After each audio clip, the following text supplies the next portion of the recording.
दोस्तों, प्रथमम शैलपुत्री च द्वितीय ब्रह्मचारिणी तृतीय चंद्र घंटेति कुष्मांडेति चतुर्थकम पंचमम स्कंदमातेति षष्ठम कात्यायनीति च सप्तमम कालरात्रि महागौरीति इति चाष्टम नवम सिद्धिदात्री चा नव दुर्गा प्रकृतिता।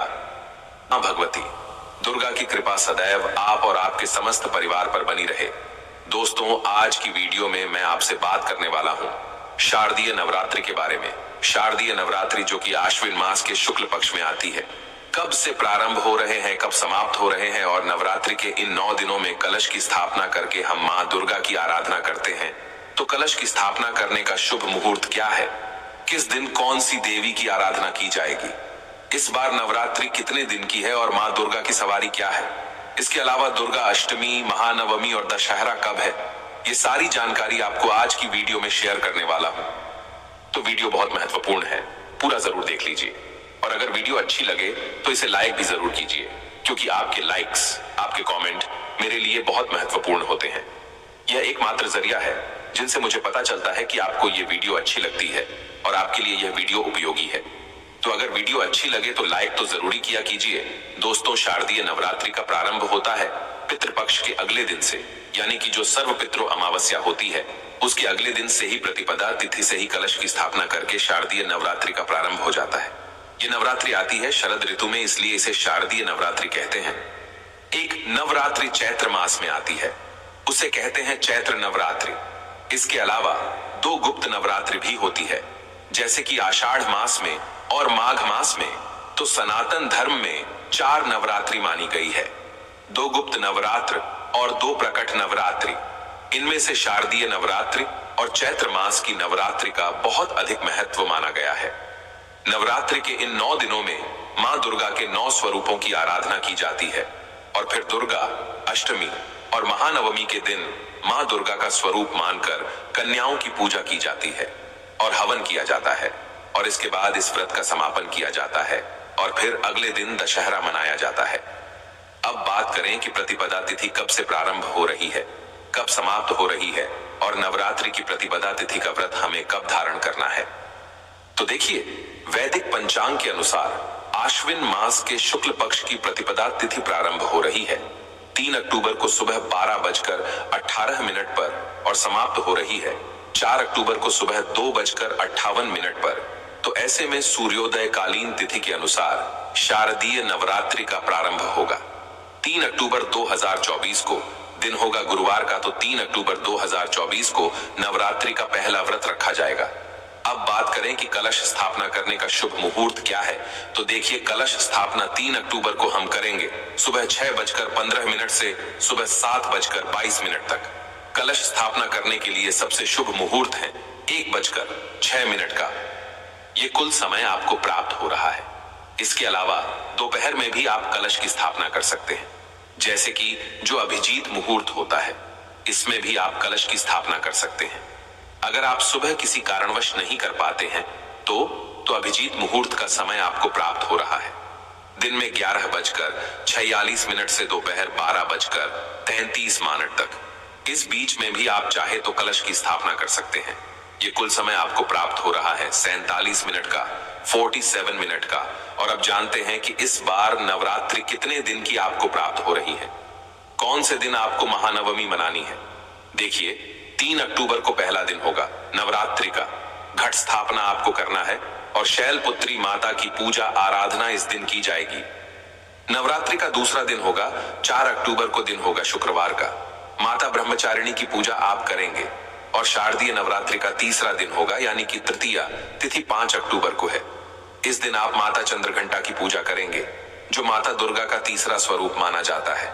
शारदीय नवरात्र का चौथा दिन होगा 6 अक्टूबर को, दिन होगा रविवार का। इस दिन विनायक चतुर्थी भी है और इस दिन मां भगवती दुर्गा के चौथे स्वरूप मां कुष्मांडा की आराधना आपको करना है। नवरात्रि की पंचमी तिथि आपको प्राप्त हो रही है 7 अक्टूबर को, जिस दिन आपको माता स्कंद माता की पूजा आराधना करना है और ये दिन होगा सोमवार का। 8 अक्टूबर मंगलवार के दिन माता कात्यायनी की आराधना करेंगे, जो कि मां दुर्गा का छठा स्वरूप माना जाता है।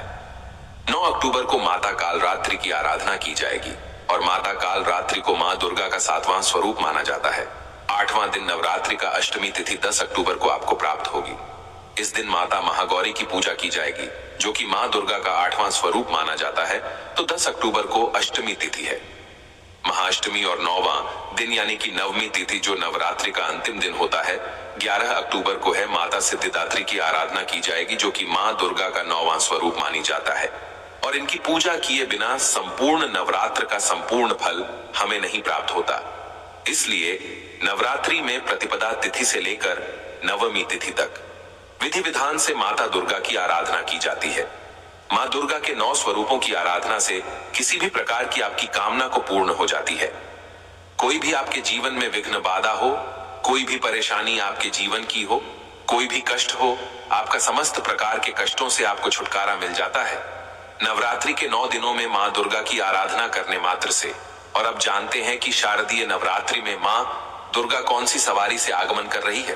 देखिए, इस बार नवरात्रि का प्रारंभ हो रहा है गुरुवार से, और गुरुवार के दिन जब नवरात्रि का प्रारंभ होता है तो ऐसा माना जाता है कि माता की जो सवारी होती है पालकी होती है। इस प्रकार का वर्णन मिलता है देवी पुराण में। अच्छा, शारदीय नवरात्रि का प्रारंभ होने से पहले आपको कुछ विशेष बातों का ध्यान रखना चाहिए, जैसे कि मां का आगमन होता है। हमारे घर में ऐसा माना जाता है कि प्रतिपदा तिथि से लेकर और नौमी तिथि तक मां दुर्गा इस धरती पर अपने भक्तों के घरों में वास करती है। तो इसलिए हमें अपने घर की साफ सफाई करनी चाहिए। नवरात्रि से पहले ही अपने घर की साफ सफाई कर लीजिए अच्छी तरह से। मतलब घर के कोने कोने की साफ सफाई इस समय में हो जानी चाहिए। ऐसा माना जाता है कि मां दुर्गा उसी के घर में वास करती है जहां पर की साफ सफाई होती है और जहां पर कलह क्लेश नहीं होता, जहां पर सबके बीच में प्रेम बना रहता है, वहीं पर माता का आगमन होता है। तो अपने घर में आपको ध्यान रखना है किसी भी प्रकार से नवरात्रि के इन 9 दिनों में कलह क्लेश ना हो। लहसुन प्याज का सेवन नवरात्रि में नहीं करना चाहिए। मांस मदिरा का तो भूल कर भी नहीं करना चाहिए। अगर आप कलश की स्थापना करते हैं तो आपको अपने घर को कभी भी खाली नहीं छोड़ना चाहिए। मतलब कोई ना कोई व्यक्ति हर वक्त घर में रहना ही चाहिए। अगर आप अखंड दीप दान करते हैं तब भी आपको इस नियम का पालन करना है। एक और चीज, नवरात्रि के इन 9 दिनों में बाल और दाढ़ी नहीं कटवानी चाहिए। इसके अलावा नाखून भी नहीं काटना चाहिए। तो यह कार्य आपको नवरात्रि से पहले कर लेना है। नवरात्रि प्रारंभ होने से पहले आपको जो भी जरूरी चीजें हैं पूजा की, वो सभी चीजें खरीद कर अपने घर में पहले रख लेना है। आप चाहे माता की मूर्ति खरीदना चाहते हो या फिर चुन्नी माता की लेनी हो, नारियल इत्यादि लेना हो, ये सभी चीजें आप पितृपक्ष में भी ले सकते हैं। मतलब जैसे कि नवरात्रि तो अगले दिन से ही प्रारंभ हो जाती है ना, जैसे कि अमावस्या के अगले दिन नवरात्रि का पहला दिन होता है, तो आप पितृपक्ष में भी माता की पूजा के निमित्त कोई भी चीज खरीद सकते हैं।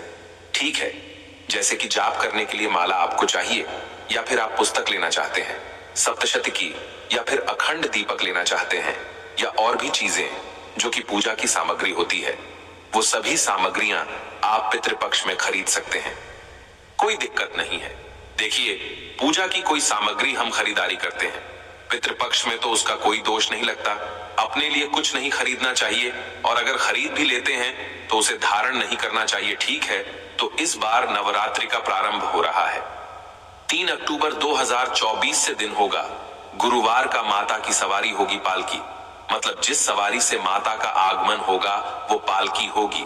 और नवरात्र का समापन शनिवार को हो रहा है, और शास्त्रों के अनुसार जब शनिवार को नवरात्रि का समापन होता है तो माता पैदल जाती है।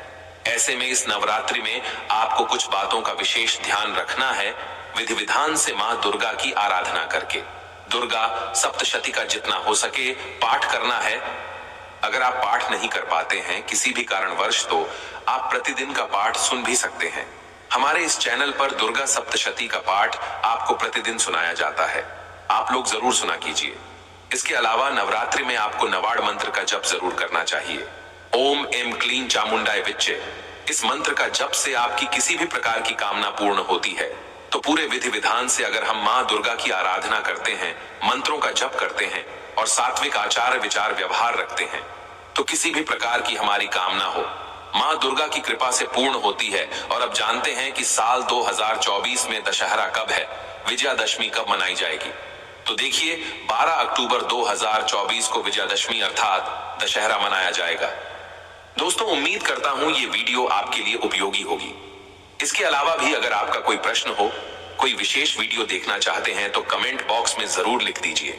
और आज की वीडियो अगर आपको अच्छी लगी हो तो वीडियो को लाइक कीजिए, शेयर कीजिए और चैनल पर पहली बार आए हैं अगर अभी तक आपने चैनल को सब्सक्राइब नहीं किया है तो आज की वीडियो आपको अच्छी लगे तो चैनल को सब्सक्राइब करके बेल आइकॉन को जरूर प्रेस कर लीजिए।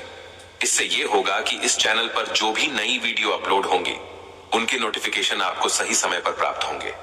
और हाँ, कमेंट में जरूर लिखें जय माता दी। दोस्तों, सच्चे दिल से अंबे रानी के लिए, माता वैष्णो के लिए एक लाइक जरूर करें। देखिए, इस बार शारदीय नवरात्रि पर बहुत ही शुभ संयोग बन रहा है। इस बार नवरात्रि 7 नहीं 8 नहीं पूरे 9 दिनों तक माता वैष्णो का वार रहेगा। इस बार नवरात्रि पूरे 9 दिनों तक चलेगी। न एक भी दिन कम न एक भी दिन ज्यादा, पूरे 9 दिनों तक माता रानी की भक्ति की जाएगी।